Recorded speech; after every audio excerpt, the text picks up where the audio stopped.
Good morning. On behalf of all of my colleagues at Ware, I want to welcome you all, as Paul said, to the third edition, the third annual Q2B Tokyo conference. We spent the last months putting together a lot of content that we hope you'll find extremely interesting. I'm going to keep my opening remarks very short today because we're honored to have as our main keynote speaker the U.S. Ambassador to Japan, Ambassador Rahm Emanuel. So just bear with me for a couple of introductory points. First of all, when we set up Q2B about 7 years ago, we wanted to help to address the most pressing problem around quantum computing, which everyone was asking, which is, what are these machines ultimately going to be good for? And we thought the best way to do that would be to get all of the stakeholders who care about quantum computing into a room for a couple days every year to try to do application discovery effectively. And that worked extremely well, and the conference series has really taken off. And something really interesting has emerged unexpectedly in that period of time, and that is that not only is quantum computing as a technology developing, but there are other emergent technologies in quantum, so sensing, timing, communications, and networking that are also developing pretty quickly. And so the content of Q2B has expanded to accommodate that. And that's why for the next 2 days, the initial session will all happen here on both days. We'll have plenary talks, but then we'll be separating into specific tracks so that you'll be able to move from discipline to discipline across the different quantum technologies. And please don't forget that at 5 p.m. today, there's going to be a happy hour. Really, the point of all of this is to build collaborations and teamwork among all the participants here. So we're really looking forward to seeing you all there. Now, when we decided to build an Asian presence for Q2B, we had to figure out what country made the most sense to do it in. And one of the main reasons we decided Japan was the ideal choice is because of its history in developing industrialization, automation, and technologies. And that's really true. But the other part of it is the basic philosophy that Japan has as a nation. And that was described by Prime Minister Kishida last year. He was speaking at Stanford University in Palo Alto, California, and what he said about quantum computing really resonated. He said that this area of technology is so complex and so large that it would be impossible for a single country to develop and commercialize that technology. But rather, it takes a whole global community of partnerships to do that. So if you want to be a leader in quantum computing, you have to think about partnerships. And that's why we're so grateful for Japan and Japanese industry to be working with all of you. This is really what it's all about, bringing all of these constituents from around the world together. And in fact, that basic philosophy percolates down into the policies and practices of the Japanese government.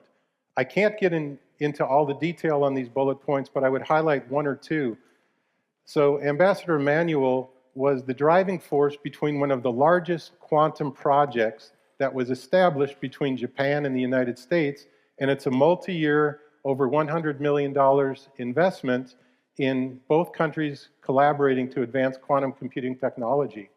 There are other things that the Japanese government is doing, including workforce development for quantum technologies with the Republic of Korea, with Japan and the United States.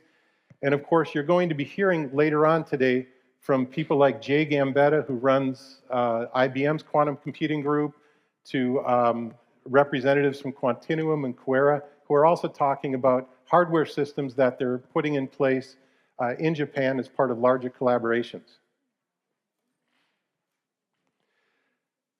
I want to take a really quick moment before we get into the talks to thank the sponsors. So the roofs over our head, all the audiovisual, the catering, the swag, all of this is made possible by the generous donations or contributions of the sponsors.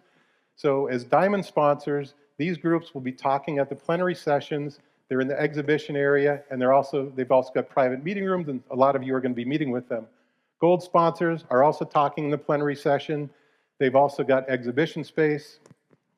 The showcase sponsors will be talking in the specialized tracks that I described earlier, and they'll be in the exhibition area. And then, of course, exhibitors, as the name suggests, these will all be in the exhibition area. Finally, we've got a set of other partners who build out the media, presence, communications, and all that other part of infrastructure that goes along with it. So I'd really like to give all of these groups a round of applause because they made all of that possible.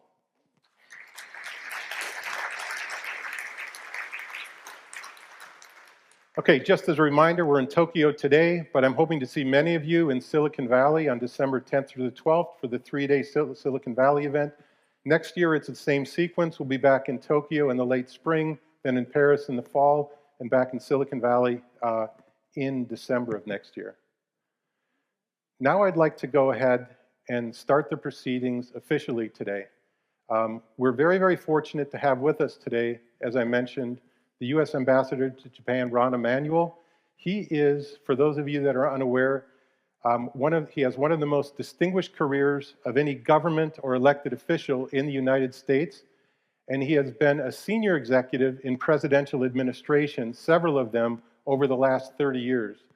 So some of the things that he's been involved in are fundamental elements of international relations that are very interesting. So we're really looking forward to Ambassador Emanuel talking about a couple things. First of all, every country wants to be prosperous and secure, and one key to that is being a leader in technology. And at the same time, in order to be a leader in quantum technology, it takes international partnerships. So we're really keen to hear from Ambassador Emanuel about these and other topics. So please give a warm welcome to Ambassador Emanuel.